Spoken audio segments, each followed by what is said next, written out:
Hey, what's going on, everybody? Welcome back to the channel and welcome to my thoughts and my review. It's non-spoiler, of course, of the new Dragon Ball Super Hero movie. And of course, I had to come dressed correct, um, representing both of the main characters of this film. That's right, I stuttered a little bit, but Piccolo and Gohan are the stars of this film, and I honestly could not be more pleased with the things that I saw.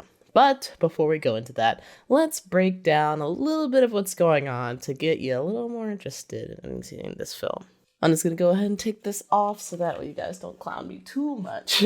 But basically, this film starts off with a short explanation. In case you guys aren't familiar with the Red Ribbon Army, it explains a little bit about Goku's history with the Red Ribbon Army and the Z Fighters' history with the Red Ribbon Army, and kind of how they're trying to stir up trouble again with Magenta, the grandfather of, or the grandson of one of the grandfathers who co-created the Red Ribbon Army, at the forefront of this trouble.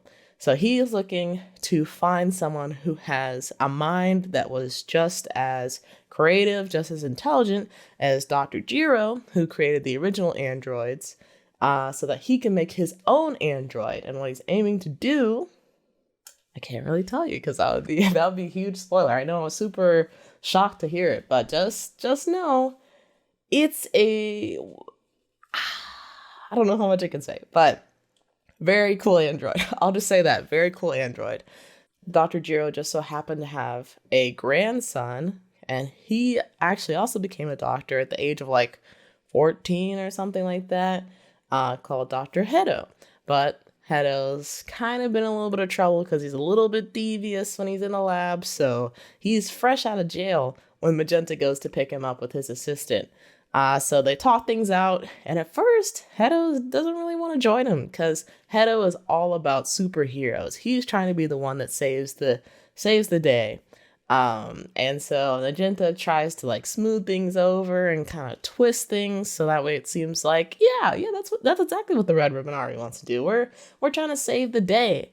And he basically explains to him that the Z Fighters, they're under Bulma's corporation, Capsule Corp. And Capsule Corp is evil, and they have aliens, which technically they do, being the Saiyans. And the Saiyans are eventually going to get tired of like life on Earth, and they're just going to try and dominate everything. So Hedo's like, all right, I'll join. We'll get together and we'll create an android force that can come to blows with the Z Fighters. And so from there, we kind of switch perspectives going over to Piccolo, actually. And we see Piccolo is training Pan, and it's kind of, giving us flashbacks from Dragon Ball Z when Piccolo was training Gohan, and now he's training Gohan's granddaughter. Oh my gosh, it's really good. It's really awesome. But Gohan, he's also taking after somebody. Unfortunately, his father with his parenting techniques by not really picking up Pan from school and just continuing to do his research. So, he's not just trying to start fights, but he's not really being that responsible either. So Piccolo talks to him man to man. It's like, hey, we got to do something about this. And just as, Piccolo finds some time for himself, that's when things really start to get interesting. So to give you guys a little summary of what happens at the beginning of the film, hopefully that gets you intrigued and wanting to know more. Now moving on to my own personal thoughts. As you can see, big Gohan fan. I got the hat and the shirt from Comic-Con, from San Diego Comic-Con, which just recently passed.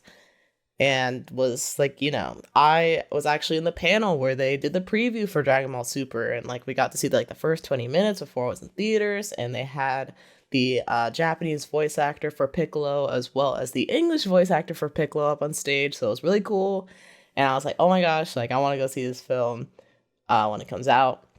And then lo and behold, the people at Geek Nation appreciate the opportunity, as well as Toei.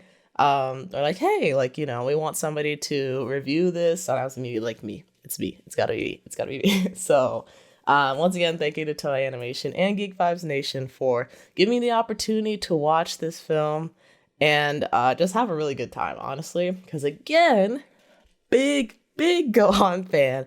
And as Gohan fans, or just, I guess, general Dragon Ball Z fans would know, Gohan kind of peaked in the Cell Saga. He definitely peaked. And then after that, God bless Chi-Chi, but she kind of domesticated him a little too much. He got a little too comfortable. But this film definitely pushes Gohan outside of his comfort zone and gets him back to fighting form. I'll say that.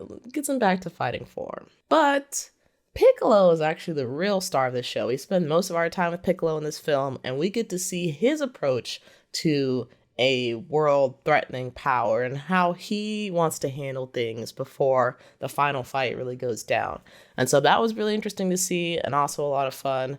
Goku and Vegeta are also, of course, in this film. You can't have a Dragon Ball Z, Dragon Ball Super, if it's got Dragon Ball in the name, Goku and Vegeta should be involved in some way. They are in this film, but they're definitely not the stars this time. They're giving a little shine to Piccolo and Gohan. So I absolutely was really excited they got this opportunity.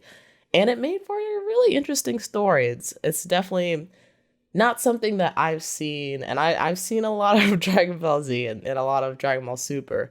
That's not something I've seen from either character. If ever, it's been a long time. So would I recommend this film?